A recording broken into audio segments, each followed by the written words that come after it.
Super Mario Sunshine's past is one of the most elusive and mysterious things in all of gaming. The game developers accidentally left behind a lot of secret stuff that points to what earlier versions of Super Mario Sunshine may have looked like, but much of it remains shrouded in mystery. Between unused enemies that are still in the game files, anomalies in how some of the game files are named, the secret test level, and the famous Space World trailer, it's pretty obvious that Super Mario Sunshine used to be a very different game.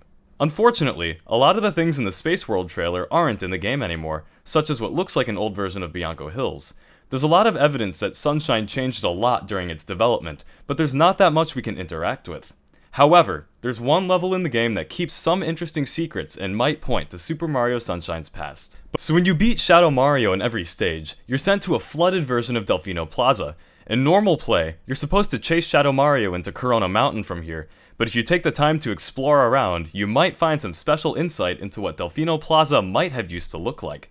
The differences aren't huge, but they're still there, and they've been left in the game for us to discover and explore. So is the flooded version of Delfino Plaza really based on an older version of the map? Well, there's some evidence that says maybe. First of all, some elements of the map are a little bit simplified. For example, the map collision is different by the fruit market. In all other versions of the map, we can clip out of bounds by walking into this wall at the right place and angle. Using a glitch to walk underwater, we can find that in the flooded version of Delfino Plaza, we can't clip out of bounds. And Mario can also clip into some of the fruit stand's support beams.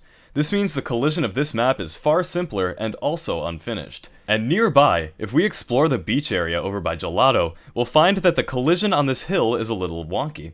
It's very possible that this is an early, unfinished version of the map collision, fitting for an early, unfinished version of the map.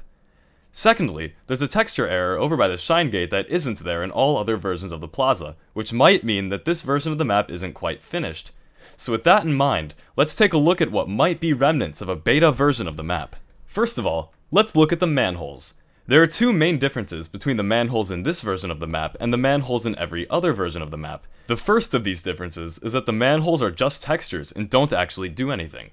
There are two possible explanations for this. For one, they might be textures because we're not supposed to be able to walk underwater, and by extension, we're not supposed to be able to ground pound the manholes. But they also might be textures because it's an unfinished version of the map and they added the sewers into the map last. So these manhole textures might be placeholders for actual manholes. And it would make sense that the developers would use an old version of the map without the sewers for the flooded plaza because they just weren't needed, and this is the version of the map they had on hand. That's my theory, at least. Secondly, some of the manholes are in slightly different places. Most notably, the flooded version of the plaza has a manhole in the jail cell with the blue coin, whereas no other version of the plaza does. Here's a map of the manholes in every other version of the plaza, and here's one of the manholes in the flooded version. It's just a little bit different, which might mean that the sewer system was originally intended to have a slightly different layout. But the manholes aren't the only things in different places. Using hacks, we can collect 100 coins in the flooded plaza, but here's where things get a little weird. When we collect the 100th coin, the Shine Sprite appears on top of the Pianta statue instead of on the wooden pillar in the water. And that's not all either. In every other version of the map, there's a hidden Shine Sprite image in the sand right next to the lighthouse that gives us a Shine Sprite if we spray it. In the flooded plaza, the Shine Sprite image is over by the umbrellas, far away from the lighthouse, and it only gives us a coin, and I believe this coin could be a placeholder for a Shine Sprite, just as the manhole textures seem to be placeholders for actual manholes and a sewer system. Then there are some map differences as well. The Shine Exchange and box game rooms are closed off, but this is probably a stylistic choice made later by the developers who wanted to make the plaza look more shut down due to the flood. However, the rooms themselves do not exist in the flooded map, which might mean they weren't added in until later versions of the plaza. In addition, the back opening to the jailhouse is closed off by bars, and the blue coin inside is unobtainable.